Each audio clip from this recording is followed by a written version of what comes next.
Assalamualaikum warahmatullahi wabarakatuh. Kali ini aku bakal bahas buku dengan judul Almond.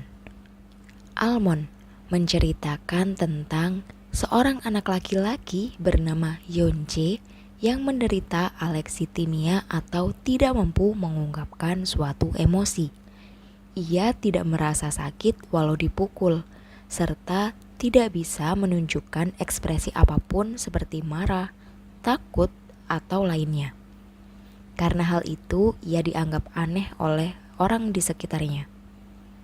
Yonje mengalami hal itu sudah sejak lahir. Saat lahir, Yonje juga tidak bisa tertawa.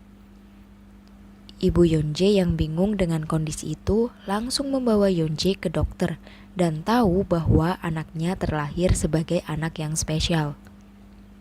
Awalnya ibu Yonje merasa sangat terpukul, tapi ia berusaha kuat karena jika bukan dirinya, siapa lagi yang akan merawat Yonje? Suatu hari ibu Yonje meletakkan teko merah berisi air panas di atas meja. Lalu tanpa sengaja, teko itu jatuh dan mengenai tubuh Yonje. Yonje memang langsung menangis. Bagi sebagian orang, mengalami hal itu bisa menyebabkan sebuah rasa takut atau trauma terhadap air atau teko, tapi Yonje tidak mempunyai rasa trauma itu. Di lain waktu, Yonje bahkan menghampiri anjing hitam yang pernah menggigit anak tetangganya sampai berdarah. Hal-hal seperti itu tidak hanya terjadi 1 atau 2 kali saja. Yonje mengalami beberapa kejadian serupa dengan berbagai keadaan yang berbeda. Orang-orang menyebut Yonje sebagai orang pemberani karena tidak pernah merasa takut pada apapun. Namun, terkadang ibu Yonje merasa khawatir dengan hal yang dialami Yonje. Ibu Yonje sering memberi almond dengan harapan jika banyak makan almond maka almond dalam kepala Yonje akan besar. Meski sang ibu juga tahu bahwa harapan itu adalah harapan yang tidak akan tercapai, tetapi ia selalu memasukkan almond ke dalam menu makan 3 kali sehari.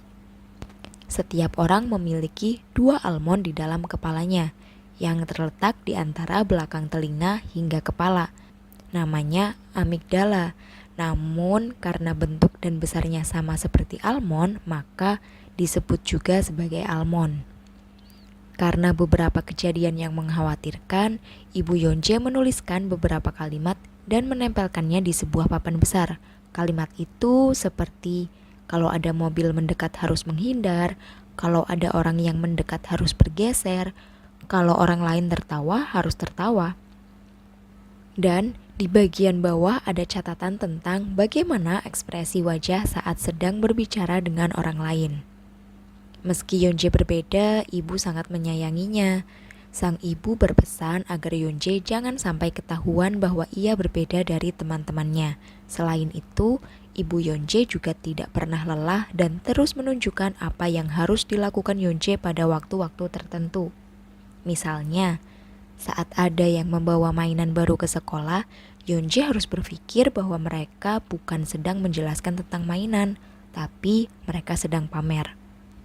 Karena latihan rutin yang dilakukan oleh ibu Yonje, Yonje bisa beradaptasi di sekolah dengan baik.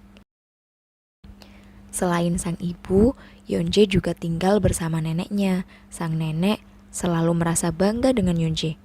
Ia bahkan memberi julukan monster yang paling menggemaskan di dunia kepada Yonje.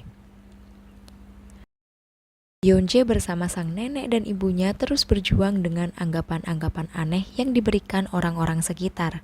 Sampai suatu hari, Yonje harus menerima hal buruk yang menimpa keluarganya, yaitu sang nenek yang tewas dan ibunya yang mengalami koma. Meski mengalami kejadian terburuk, Yonje tetap tidak berekspresi apapun. Ia tidak menangis atau menjerit saat melihat sang nenek meninggal di depan matanya.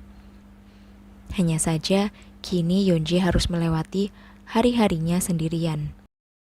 Suatu hari, Yonje tanpa sengaja bertemu dengan Gon, seorang berandalan yang menjadi teman satu kelasnya. Gon tumbuh di lingkungan yang keras. Sejak kecil, ia tinggal di panti asuhan. Awalnya, Gon selalu membuli Yonje. Namun Yonje masih seperti biasa, ia tidak merespon apapun yang dilakukan oleh Gon. Lama-kelamaan, Gon justru merasa penasaran dengan Yonje.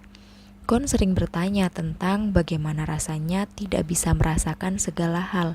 Jawaban Yonje selalu sama. Dan karena hal itu, akhirnya keduanya bisa akrab satu sama lain. Gon bahkan pernah menyiksa kupu-kupu di depan Yonje hanya untuk membuat Yonje bisa merasakan sesuatu. Sayangnya, Yonje masih sama. Ia tidak berekspresi apapun. Dan saat senja tiba, Gon membersihkan sisa-sisa bangkai kupu-kupu lalu menangis. Gon merasa gagal mengajarkan sesuatu kepada Yonje.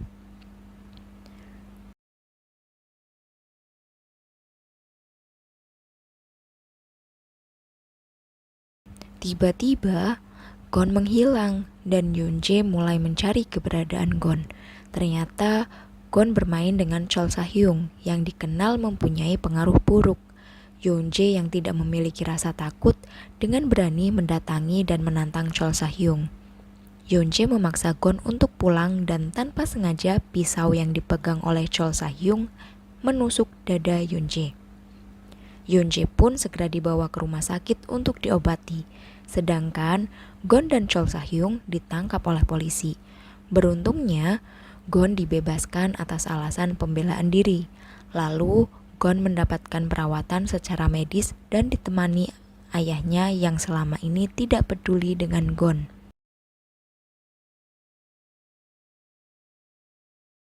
Setelah Yonje siuman, ia akhirnya bisa bertemu kembali dengan sang ibu, yang kini telah sadar dari komanya. Dan yang lebih menakjubkan lagi, Yonje kini bisa menangis dan tertawa, yang artinya Yonje sudah mulai bisa merasakan hal-hal yang selama ini tidak bisa ia rasakan. Dari buku ini kita bisa belajar bahwa cinta benar-benar bisa merubah seseorang menjadi manusia atau monster. Dua tokoh utama yang bernama Yonje dan Gon adalah buktinya. Yonje yang dilahirkan dengan fisik yang tidak sempurna selalu mempunyai cinta dari orang-orang terdekatnya.